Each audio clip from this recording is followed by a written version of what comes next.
What happens when gods are real, but broken? Before we begin, let me tell you why we're talking about this story. This is Cyborgs Almighty, a short graphic novel available on Amazon and inspired by the novel De Anima, The Great Schism. And we're not discussing it because it's flashy, sci-fi, or action-driven. We're discussing it because it asks an uncomfortable question. What happens when gods are real, but broken? Now look closely at the opening. We start in space, a satellite, calm, silent, watching Earth the way a god might. And then we cut hard into the desert, wind, emptiness, and one person walking through it, Irys. She's not wandering, she's surviving. Every step is deliberate. Every mistake could kill her. And notice this, the first enemy she faces isn't a monster, it's the environment itself. Now pay attention to what matters most. She's not alone. There's a voice in her ear, a cyborg named EG. Already we see the structure of the world. Irys has the body, EG has the calculations, human instinct paired with machine logic. But then Irys says something that quietly defines the entire book. Even though I was taught to worship your kind as gods, I never believed it. That's not rebellion, that's observation.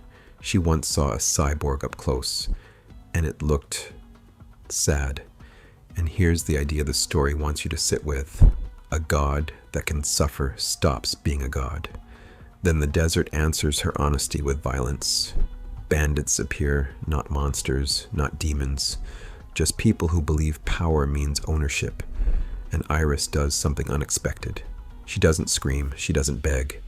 She reaches into her backpack and pulls out EG's head. Not a sword, not a gun, a god's face, severed, wired, glowing. The bandits fall to their knees, begging forgiveness. Why? Because belief is stronger than reason. Lasers fire. The threat ends. But here's the moment that matters most. EG doesn't celebrate survival. EG says, "You must exterminate him. Then take his hand." And Irys says no. She draws a line. In a world that demands brutality to survive, she refuses to cross it.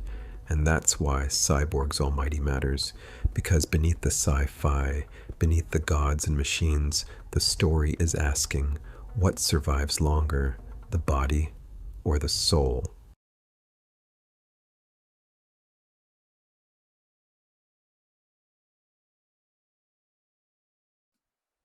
Now, we start with chapter 2, and contrary to chapter 1, we switch from desert to abundance. A beautiful cove, clear water, fish everywhere, people relaxed, no fear. This is what peace looks like. But peace always has a price. At the center of this society stands a king, Gratian, dressed in purple, his face marked with ritual clay. Purple doesn't just mean royalty here. It means divine approval. You've been blessed by the gods. And then comes an old fisherman, Zeke, from the outskirts of the cove. He doesn't ask permission. He demands passage. Why? Because of ritual. The king must bless the fish. Not eat them, not trade them, bless them. Which tells us something critical. In this world, power is spiritual before it's practical. Inside the king's chamber, Zeke reveals what he found. Not a weapon, not a machine, a single cyborg finger. And Gratian doesn't question it. He doesn't study it. He panics. He knows this is above the mere rank of a king. I must take this to our God at once. That reaction is everything. Because once technology becomes sacred, it stops being examined and it stops being understood. It becomes untouchable. And with that one object, a finger, a mere cyborg finger, the entire machinery of belief begins to move. Ritual overrides reason, faith overrides doubt. And here's the danger. When people stop asking what something is and only ask what it means, they surrender control.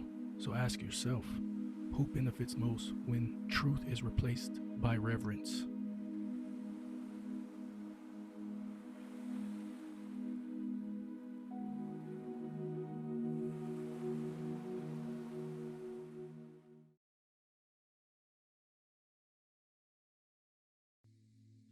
This is what happens when a god is broken.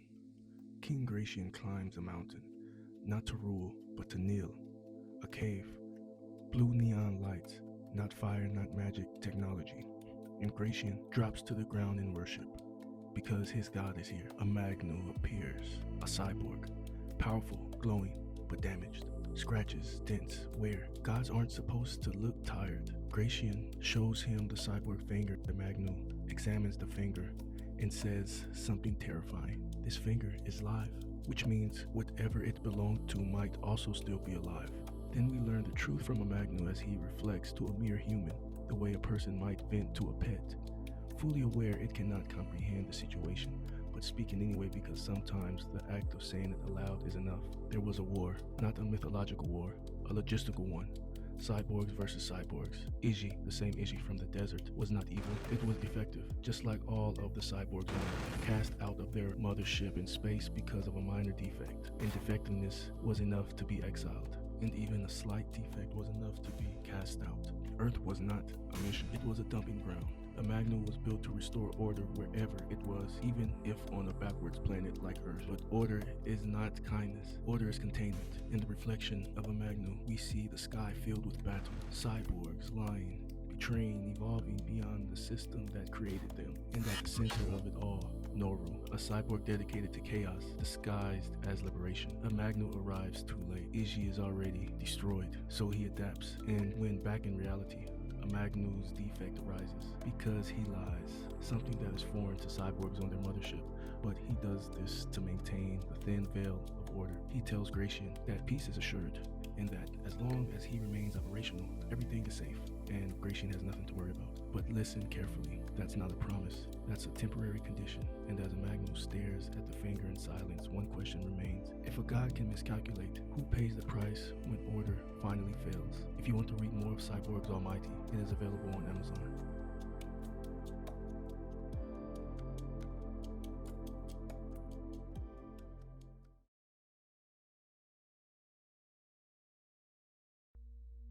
Something is wrong with the gods on Earth, and only one person sees it. This chapter starts with rest. Irys is in a cave, a small fire between her and Iji. Water, roots, barely enough to survive. For the first time, they're not running, and when people stop running, they start dreaming. I want to get out of this desert. Irys says. I want my own region. Notice what that means. She doesn't want escape. She wants belonging. Iji answers like a contract. After I secure a physical body, your region will be granted. To Iji, the future is a calculation. As long as the plan continues, everything is fine.